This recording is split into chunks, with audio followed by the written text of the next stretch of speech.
दोस्तों SBI clerk mains का finally exam जो है वो संपन्न हो चुका है। 2 शिफ्ट में एग्जाम था। कई स्टेट में एक ही शिफ्ट थी, लेकिन कुछ एक स्टेट में जो है वो शिफ्ट का भी एग्जाम था।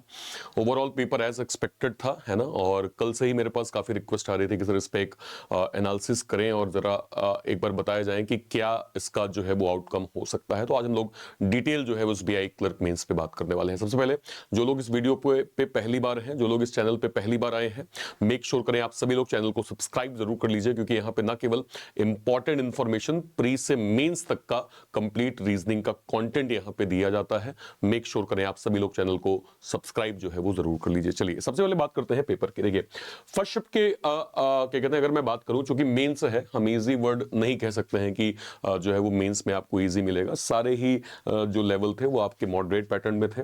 अब अगर मैं यहाँ पे थोड़ा देखूं कि भाई गुड अटेम्प्ट्स हमें फर्स्ट शिफ्ट में यहाँ पे क्या देखने को मिले, तो रीजनिंग के अंदर लगभग 22 से 25, क्वांट के अंदर भी ठीक ठीक था, इंग्लिश के अंदर लगभग 25 से 27 था, और नियर अराउंड 25 के करीब का स्कोर जो है वो किसका था, जीए का था। जब बच्चे यहाँ पे एग्जाम से निकल के आए हैं तो जो एक एवरेज उनका स्कोर बना है 108 110 के करीब, एक एवरेज नंबर फर्स्ट शिफ्ट में बच्चों का हमें जो है वो देखने को मिला। जरा एक बार पेपर देखते हैं, क्या पेपर वैसा ही है जैसा हमें दिख रहा है। जरा इस पेपर को देखिए। शुरुआत में करता हूं रीजनिंग से। रीजनिंग को जरा देखिए क्या क्या हमने डिस्कस किया था और क्या क्या हमारी अप्रोच थी, जरा इस पे बात करते हैं।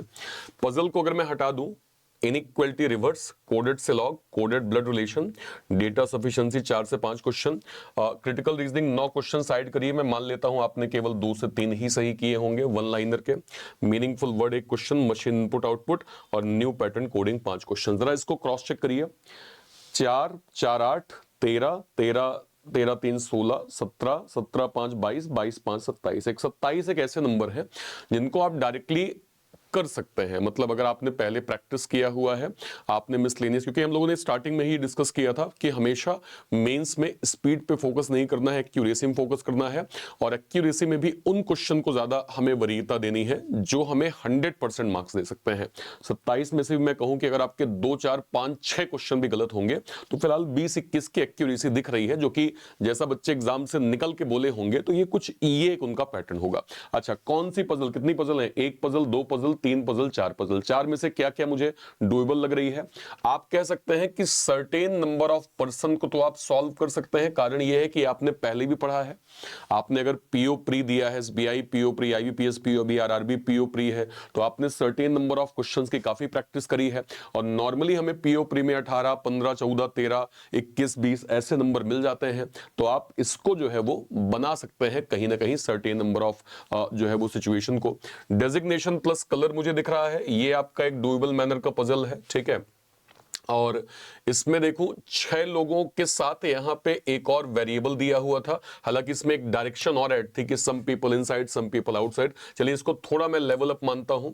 बॉक्स प्लस जो है वो क्या कहते हैं स्टेशनरी बेस्ड, यानी आपको 7 बॉक्स के साथ एक जो है वो वेरिएबल दिया गया था। ये भी मैं कह सकता हूं कि एक डुएबल मैनर का है। इसमें डायरेक्शन 2 हो गई थी। ये 3 पजल आपके डुएबल मैनर में है। 3 में से मैं कहूं अगर 2 भी आपने बना लिया तो भी आपने 26 27 यहां पे, और 5 नंबर 31 32 हो गए, है ना। और उसमें भी मतलब 2 पजल का हो जाएगा लगभग 34 35 नंबर।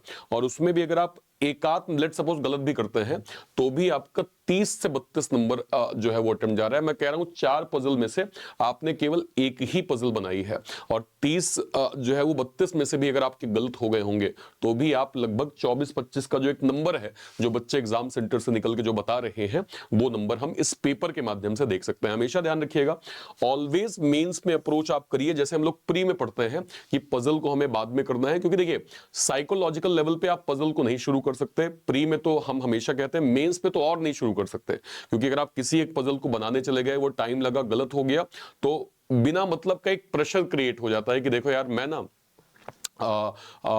मेरा एक ही सवाल में 3 से 4 से 5 मिनट चले गए, अभी मेरे पास टोटल 45 जो है वो मार्क्स के सवाल है, मैं कैसे करूंगा। इसलिए पजल को कभी भी शुरुआत में नहीं करना चाहिए, ठीक है। ये आपका हो गया रीजनिंग का। बात कर लेते हैं क्वांट का। Approximation 4 question, number series 3 question, quadratic 3 question, double number series 2 question, statement based quadratic 2 question, tabular data 6 question, bar graph 6 question, caselet 4 question, line graph 4 question, quantity जो है कंपैरिजन 4 से 5 question, data sufficiency 2 question, arithmetic के जो है वो 10 question थे। इसमें बच्चों के अटेम्प्ट लगभग 20 से 22 के करीब यहाँ पे गए थे। ठीक है, ओके। और देखते हैं 2 आरसी आ गई। इन जनरल मेंस में हम 2 आरसी देखते हैं। Word uses 2 question, para jumble जो है वो 5 क्वेश्चन, वर्ड स्वैप यहाँ पे 5 क्वेश्चन, एरर के 3 question, idiom phrases 3 question, connectors जो है वो 4 question, double fillers 3 question. English का कल जब हम लोग रिव्यू कर रहे थे तो इंग्लिश बच्चों ने कहा कि सर एक टफेस्ट पार्ट था, मतलब लेवल अप कंटेंट आ गया था, है ना। हमारे अटेम्प्ट जितने बन रहे थे, देखिए मैं एक चीज हमेशा कहता हूं, अगर आप नॉर्मल मॉक में स्कोर एक सिस्टमैटिक तरीके से जो है अटेम्प्ट कर रहे हैं, एज्यूम मैं कर रहा हूं कि मान लीजिए आपके अटेम्प्ट इस तरह से लगातार मॉक में आते हैं कि कभी आपके अटेम्प्ट मान लीजिए 105 हो गए, फिर आपके अटेम्प्ट 104 हो गए, फिर आपके अटेम्प्ट 102 हो गए, फिर आपके अटेम्प्ट 107 हो गए, फिर आपका अटेम्प्ट 101 हो गया, फिर आपका अटेम्प्ट लेट्स सपोज 106 हो गया, और एकाएक आप एग्जाम देने गए और वहां पे आपके अटेम्प्ट 90 के करीब जाके रुक गए, 85 के करीब जाके रुक गए, तो वहां पे गलती आपकी नहीं है, वहां पे लेवल भी अप हो जाता है। जैसे इसमें इंग्लिश में कल हम लोग लाइव बात कर रहे थे तो बच्चों का ये कहना है सर इंग्लिश का लेवल जो है कुछ नया पैटर्न देखने को मिल गया, है ना, और कुछ जो है वो डिफरेंट टाइप के सवाल हमें देखने को मिल गए जो हमें परेशान कर दिए, उसमें थोड़ा समय लग गया। तो इंग्लिश में बच्चों का एक रिव्यू था कि सर थोड़ा सा लेवल अप कंटेंट हमने एग्जाम में जो है वो देखा था। ठीक है, इसके बाद जीए, आपके जीए के सवाल थे फर्स्ट शिफ्ट के, ये सारे के सारे जीए के सवाल आपके सामने हैं। Sharda Sinha related to which field, है ना, Hindustan shipyard form what, share market depository CDSL के बारे में पूछा गया था। Then national teachers day starting year पूछ लिया गया, पीसफुल कंट्री पूछी गई, निवेशक दीदी 2.0 कब लॉन्च हुआ था, उड़ीसा के चीफ मिनिस्टर, है ना, Patola GI tag, training squadron, PM Gram Sevak Yojana phase, India first ever polar research vessel, है ना, और 5 wicket take bowler in 5 balls, है ना, ये सब पूछा गया। ये सब जो है वो आपका मेंस में जीए जो है फर्स्ट शिफ्ट में आया था। सेकंड की बात कर लेते हैं। सेकंड में देखिए, सेकंड में ये आपका ओवरऑल पैटर्न, जिसमें अगर मैं लगभग अटेम्प्ट देखूं 100 के करीब यहाँ पे अटेम्प्ट थे, 100 के करीब का नंबर मैं यहाँ पे कहूंगा जो बच्चों ने जो है ओवरऑल बताए थे। ठीक है, और सेक्शन वाइज ये आपका पेपर था। जरा एक बार देखते हैं सेकंड शिफ्ट में क्या क्या हमें देखने को मिला। शुरुआत करते हैं रीजनिंग से, रीजनिंग को एनालिसिस करते हैं। तो रीजनिंग में ये आपका पेपर था। पहले पजल को साइड कर देते हैं। कितनी पजल, 1 2 3 4, ठीक है। बाकी देखते हैं मैट्रिक्स बेस्ड आपके, ये हम लोगों ने पेपर में काफी किए हैं सर, आपको याद है मेंस के पेपर में ये वाले टर्म्स को हमने काफी पढ़ा है, काफी प्रैक्टिस करी थी कि भाई आपका 4 बाई 4 का ऐसा मैट्रिक्स हो गया। ठीक है सर, इसमें कुछ कंडीशन दी होती हैं, उन कंडीशन को मैथमेटिकल ऑपरेशन करके आपको सवाल देंगे कि अगर ऐसा हुआ तो ये कंडीशन बन के क्या होंगी, वैसा हुआ तो ये कंडीशन बन के क्या होंगी। तो वो वाले सवाल हमें यहां देखने को मिले। इनपुट आउटपुट कोडेड क्रिटिकल के, चलिए 9 क्वेश्चन थे, मान लीजिए आपसे 2 से 3 ही बने। Coded inequality, alpha numeric series, operation based, miscellaneous blood relation, data sufficiency, 2 से 3 क्वेश्चन। जरा एक बार चेक करिए, 4 5 9 12 15 19 20 21 24 नंबर के करीब आपका हो गया मिसलेनियस टर्म्स। मान लेते हैं 2 4 5 6 नंबर गलत हो गया तो अभी आप 18 19 नंबर यहां पे अभी जा रहे हैं। पजल देखते हैं कितनी थी, 4 तरह की पजल थी, 1 2 3 4। क्या क्या सॉल्व हो सकता है। फ्लोर फ्लैट पजल मुझे बताने की आवश्यकता नहीं है, आराम से हमारा बन जाएगा सर, मतलब इसको मैं कह सकता हूं कि आप इसको सॉल्व कर सकते थे सर। ठीक है, बॉक्स बेस्ड अनसर्टेन हमने पढ़ा है सर, हमने काफी सेशन किए। इवन ये पीओ प्री में तो हम लोगों ने लगभग, नॉर्मल हम लोग कहते हैं कि बॉक्स में हमारे पास इंफॉर्मेशन नहीं होती, और यहाँ पे बॉक्स के साथ जब अनसर्टेन होता है तब अप्रोच कैसे करते हैं उसको भी हम लोगों ने यहाँ पे जो है वो पढ़ा हुआ था। तो बॉक्स पजल अनसर्टेन हमें देखने को मिला। फ्लोर फ्लैट डे पजल के साथ वेरिएबल था, इसको भी मैं कह सकता हूं कि ये डुएबल मैनर में है। चलिए वैकेंट में थोड़ा लॉजिक आ जाता है, वैकेंट को हम साइड कर देते हैं, लेकिन फिर भी ये 3 तरह की पजल आप बना सकते थे, और जो है वो सही अप्रोच के साथ आफ्टर मिसलेनियस आप करते हो जाता, आपसे बच्चों ने किया भी है इसमें। ठीक है, तो अगर मैं इसमें ओवरऑल अटेम्प्ट देखूं 24 5 29 5 34, ठीक है, और 34 3 37 में से भी आपके 12 15 गलत हो गए तो भी आप 22 25 तक में जा सकते हैं, क्योंकि ये पजल बिल्कुल आप जो है वो अप्रोच एग्जाम के अंदर कर सकते थे। ठीक है, ओके। आ जाते हैं क्वांट के ऊपर। Table DI, line DI, caselet DI, normal quadratic, new pattern quadratic, approximation, missing number series, application sum यानी जो है वो अर्थमेटिक, और डेटा सफिशिएंसी के 4 क्वेश्चन। ये हमें ओवरऑल जो है वो क्वांट का पैटर्न यहाँ पे सेकंड शिफ्ट में देखने को मिला। ठीक है, इसके बाद बात करते हैं इंग्लिश में क्या था। इंग्लिश में यहाँ पे क्या था सर, इंग्लिश में 2 आरसी है ना, एक ये CFC ozone depletion, draw effect का एक, ठीक है, दूसरा इनकरेक्ट एरर डबल का था, cloze test phrasal word, sentence rearrangement, phrase replacement, vocab का न्यू पैटर्न, कनेक्टर्स के सवाल। ये टोटल 40 जो क्वेश्चन थे वो हमें देखने को मिले किसमें, इंग्लिश में। ठीक है, अब इंपॉर्टेंट फैक्टर क्या है sir, important factors BI clerk mains के अंदर होगा फिलहाल तो इंग्लिश की एक्यूरेसी, क्योंकि इंग्लिश का लेवल जो है वो संतोष सर से भी मैंने डिस्कस किया। उनसे मैंने पूछा सर आप बताइए आपको क्या अनुभव, तो उन्होंने कहा कि हाँ सर कई ऐसी चीजें थी जो थोड़ा अपडेटेड वर्जन में देखने को मिली जो बच्चों के लिए थोड़ा परेशानी का सबब हो सकते हैं।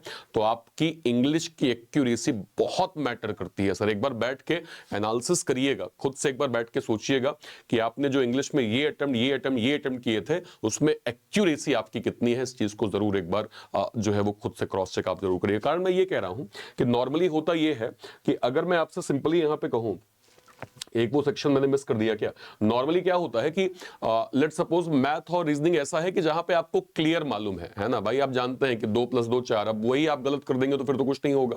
लेकिन इंग्लिश की एक्यूरेसी आपके लिए ज्यादा मैटर करेगी, क्योंकि अगर यहां पे आप गलती करते हैं तो ये आपके ओवरऑल जो है वो रिजल्ट में इंपैक्ट करेगा। ठीक है, इसके बाद हमने स्टूडेंट पोल करवाया। स्टूडेंट पोल के माध्यम से हमने जाना कि बच्चों के दोनों शिफ्ट के नंबर जो है वो कैसे बने हैं, इंडिविजुअल टॉपिक वाइज मतलब सब्जेक्ट वाइज उन्होंने जो है क्या कहते हैं स्कोर क्या किया है, और टोटल अटेम्प्ट कितने बने हैं, ये हमने दोनों माध्यम से करवाया था। टेलीग्राम के अंदर भी हमने करवाया, हमने यूट्यूब में पोल के माध्यम से भी यहाँ पे करवाया। ठीक है, इवन हमने अन्य प्लेटफॉर्म के भी हमने पोल को देखा कि वहां बच्चों के रिस्पॉन्सेज क्या है। उसके भी आप में देखिए, जब हम कट ऑफ की बात करते हैं तो कट ऑफ बेसिकली कुछ फैक्टर पे डिपेंड करता है, और ये फैक्टर ही कट ऑफ डिसाइड करते हैं। पहले तो ओवरऑल वैकेंसी, ओवरऑल जो है वो एक तो वैकेंसी, डिफिकल्टी लेवल एग्जाम का, जो है वो एप्लीकेंट जो है वो कितने थे, कितने लोगों ने फॉर्म भरा, कितने लोग एग्जाम देने गए थे, और फाइनली नॉर्मलाइजेशन की भी एक प्रोसेस होती है। तो आप ये समझे कि सभी स्टेट में 2 शिफ्ट नहीं हुए थे, कुछ एक स्टेट में ही 2 शिफ्ट हुए थे, लेकिन पेपर का लेवल तो आया था। जैसे इंग्लिश का भी आपने देखा है ना, थोड़ा क्वांट पे भी हमने लेवल देखा है। ठीक है, और पजल में भी कई बच्चों का ये कहना है सर मशीन इनपुट हमने फर्स्ट शिफ्ट में ना शिफ्टिंग का कुछ कोडिंग था सर, हमने यहां तक तो पकड़ लिया लेकिन यहां तक हम नहीं जो है वो ग्रैब कर पाए। ठीक है, कई चीजें होती हैं, प्रैक्टिस अगर आपने एन नंबर क्वेश्चन सभी पैटर्न को नहीं किया तो वो एक इंपैक्ट होता है, और लेवल अप आ जाए तो फिर आप क्या ही करेंगे। तो जब आप सारे फैक्टर्स को यहां पे देखते हैं तो ये कुछ एक नंबर जो है वो कट ऑफ के नंबर हम कह सकते हैं कि नियर अराउंड आसपास जा सकते हैं। वैसे ओवरऑल रेंज जो है वो मैं कहूंगा कि 76 to 90 की रेंज एक अभी जो है वो समझ में आ रही है। स्टेट वाइज आप देख सकते हैं, Andaman Nicobar 73 to 76, Andhra Pradesh 80 to 83, Arunachal 70 to 75, Assam 75 to 78, Bihar 77 to 80, Chhattisgarh 74 to 77, Delhi का 82 से 85, गोवा 72 से 75, गुजरात 75 से 78, Haryana 83 to 86, Himachal Pradesh 83 to 86, Jammu Kashmir 81 to 84, Jharkhand 76 से 79, कर्नाटक 76 से 79, केरला यहाँ पे 81 से 84, लद्दाख का जो है 71 से 74, मध्य प्रदेश का 78 से 81, देन मणिपुर का 74 से 77, देन महाराष्ट्र 78 to 81, मेघालय यहाँ पे 83 to 86, Mizoram 72 to 75, Nagaland 71 to 74, Orissa 82 से 85, पंजाब यहाँ पे जो है वो 77 to 80, राजस्थान यहाँ पे 80 to 85, सिक्किम यहाँ पे 73 to 76, Tamil Nadu 85 to 88, Telangana 79 to 82, Tripura 76 to 79, Uttar Pradesh 80 to 83, Uttarakhand 80 to 85, 82 to 85, west Bengal 81 से 84, और लक्षद्वीप 72 से 75। इसमें आप +- 4 का जो है वो रेशियो लेके चल सकते हैं, +4 का रेशियो या फिर -4 का रेशियो, क्योंकि मैक्स टू मैक्स अभी तक के जो अटेम्प्ट्स और बच्चों के जो रिव्यूज हैं उस हिसाब से एक ऑथेंटिक नंबर नियर अराउंड 90 तक जा सकते हैं।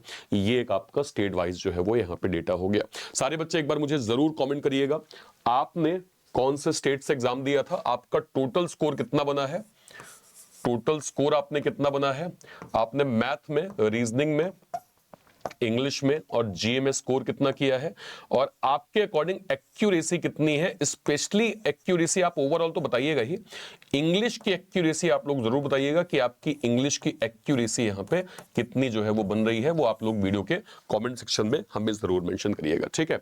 आईबीपीएस क्लर्क मेंस का एग्जाम अब से लगभग जो है वो 7-8 दिन बाद लगा हुआ है। आईबीपीएस क्लर्क मेंस के रिगार्डिंग हम लोग कंप्लीट जो है वो पेपर करेंगे, नॉन स्टॉप पेपर करने वाले हैं ताकि आपका मेंस की भी तैयारी यहां पे हो जाए 2026 के। अब देखिए कई लोगों का ऐसा भी होगा कि हो सकता है एसबीआई क्लर्क मेंस जैसा उन्होंने सोचा था वैसा एग्जाम अभी उनका प्रॉपर जो है शायद डन ना हुआ हो, तो मैं आपको यही रिकमेंड करूंगा कि देखिए आपने मेहनत करी है, प्री से मेंस तक पहुंचे हैं, मतलब आप एक अच्छे लेवल पे अपना अभ्यास कर रहे हैं, ठीक है। कुछ चीजें कभी कभी हम 100% देते हैं, उसके बाद भी चीजें हमारे फेवर में नहीं होती, इसका मतलब ये नहीं है कि हमें कमी है। शायद हम अभी कई चीजें ऐसी है जिसको पढ़ना जानना जरूरी है, कई ऐसे पोर्शन है जो हमें लगता है कि हमारे अकॉर्डिंग हमने डन कर लिया, लेकिन एग्जामिनर ने हमें ये चीज बता दिया कि नहीं सर अभी आपको थोड़ा अभ्यास करने की और आवश्यकता है।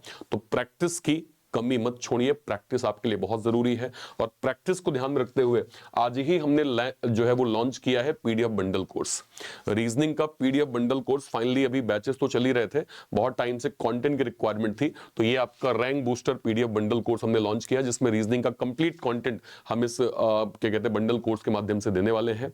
इसके अंदर अभी कुछ एक कंटेंट जो है वो डल गया है, बाकी सारे सिस्टमैटिक वे में जाना स्टार्ट हो जाएंगे और ये टारगेटेड ही है 2026 के जो है वो एग्जाम्स के लिए, ताकि धीरे धीरे कंटेंट हम अपडेट करके कंप्लीट आपके लिए बंडल कोर्स हम प्रोवाइड कर दें। बहुत जेन्युइन प्राइसिंग हमने रखी है ताकि हर एक स्टूडेंट इसको अवेल कर ले।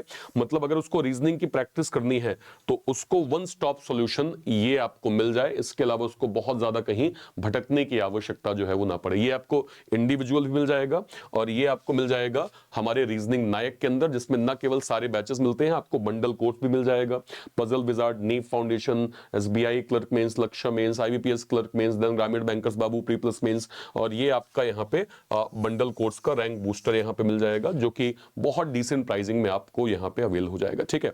आरआरबी पीओ की बात करूं, अभी जस्ट प्री हुआ था, इसका हमने मेंस का बैच यहाँ पे लॉन्च कर दिया है, जो कि डेडिकेटेड आरआरबी पीओ मेंस के लिए है, ठीक है। जो स्टूडेंट भी आरआरबी पीओ का एग्जाम दिए हैं और एक अच्छा स्कोर जो है वो डिसेंट स्कोर बना पाए हैं।